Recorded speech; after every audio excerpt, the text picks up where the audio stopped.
현대전 그리고 미래전은 무인이죠. 그리고 무인 중에서 가장 잘 만들어진 게 미사일이다 이렇게 생각하시면 되는 거죠. 우리가 이제 방산 수출을 할 때 연간 수출이 가장 절정에 이르렀던 게 2014년이에요. 방산 수주액이 4조 2천억이었었거든요. 대략 한 35억 불 정도가 되는 것 같아요. 천공2 수주액으로 이제 예상되는 금액이거든요.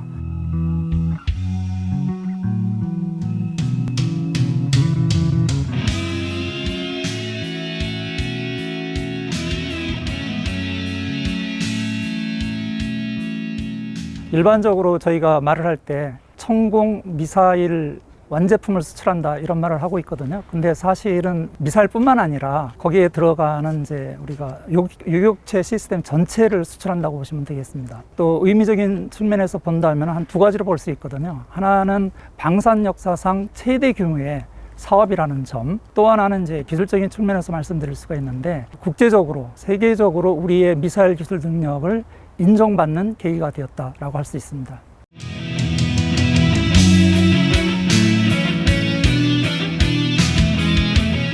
천공 계열의 미사일은 천공1, 천공2로 우리가 구분을 합니다. 천공1은 1990년대 말에 시작을 했죠.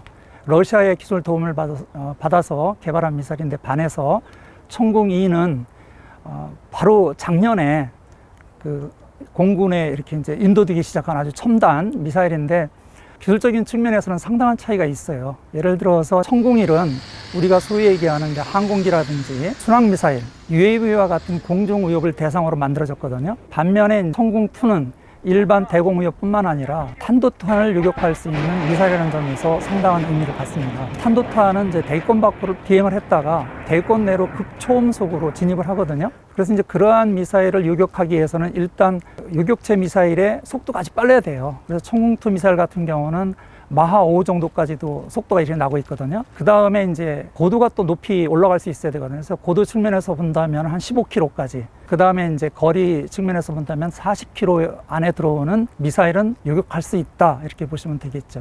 전반적으로 볼 때 우리가 소위 얘기하는 이제 팩3와 거의 동등한 수준이라고 할 수가 있습니다.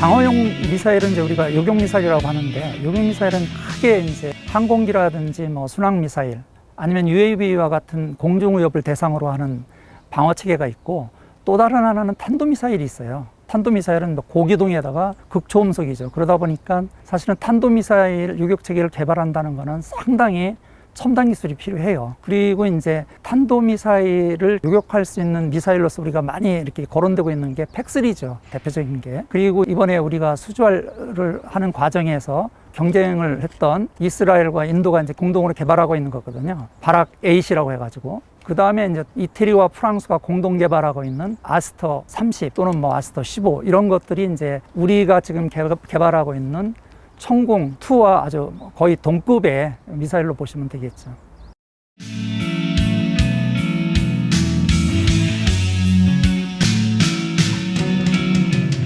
우리나라의 미사일 기술, 특히 이제 탄도탄 유격 기술은 상당한 수준이라는 것은 확실한 것 같아요. 그러니까 우리가 이제 그 미사일 기술 수준을 분류를 하거든요. 그래서 이제 뭐 미국이라든지 러시아 같은 경우는 최상위 수준의 그런 국가로 분류를 하고 있고, 그 다음에 프랑스라든지 이스라엘, 인도, 이태리, 거기에 이제 중국이 들어가죠. 이게 이제 다음 그룹으로 이렇게 이제 형성이 되고 있는데, 우리가 이제 이러한 그 그룹에 진입할 수 있는 기술 수준이 되었다라고 할 수가 있겠습니다.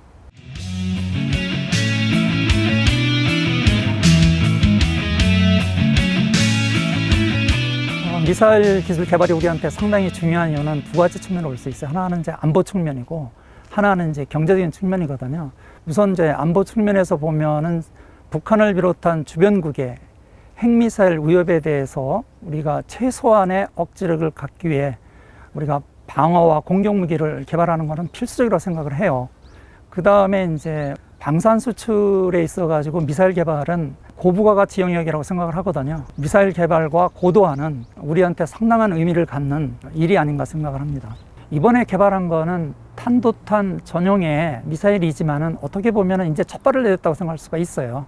그리고 전문가 입장에서 보면은 단거리 미사일에 대해서는 제대로 유혹이 될 것 같아요. 그렇지만은 이제 우리한테 실질적인 위협이 되는 거는 중거리 미사일이거든요. 노동 미사일 같은, 아니면은 우리가 말하는 화성 12 같은 거를 초고각 발사를 해서 내려꽂는 식으로 했을 때 그것을 제대로 유격하기 위해서는 보다 더 고도화된 요격 시스템이 필요하잖아요. 그래서 그러한 요격 시스템을 개발하고자 하는 데는 이제 아마 시간이 필요하고, 또 한미 간의 미사일 지침의 이제 완전 해제를 통해서 우리가 다양한 탄도미사일을 개발을 하면서 그러한 과정에서 얻게 되는 이제 경험들이 많은 도움이 될 것 같다고 생각을 해요.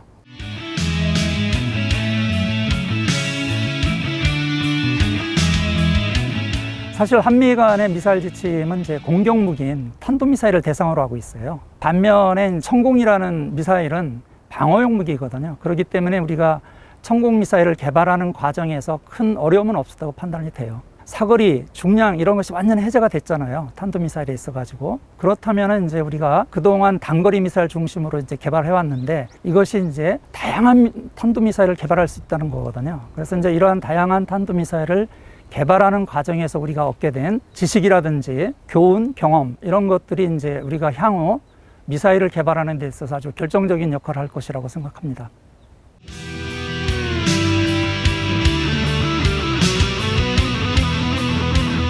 방산 수출은 특성이 있어요. 일반 우리 수출하고 달리.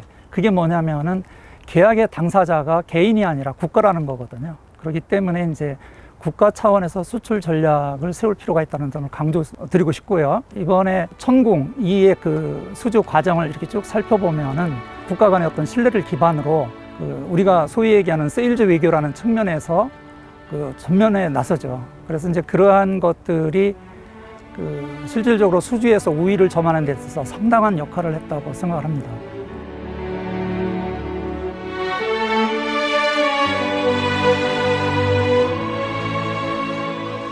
알 라흐얀 완수자는 문 대통령의 신뢰에 감사드린다며 언제든 방문할 것을 기대하며 공식 초청한다고 말했습니다. 모하메드 왕세자가 이렇게 차량을 직접 운전하며 문 대통령과의 친밀함을 과시한 건 두 정상과 양국 관계 발전의 상징적인 장면으로 평가됩니다.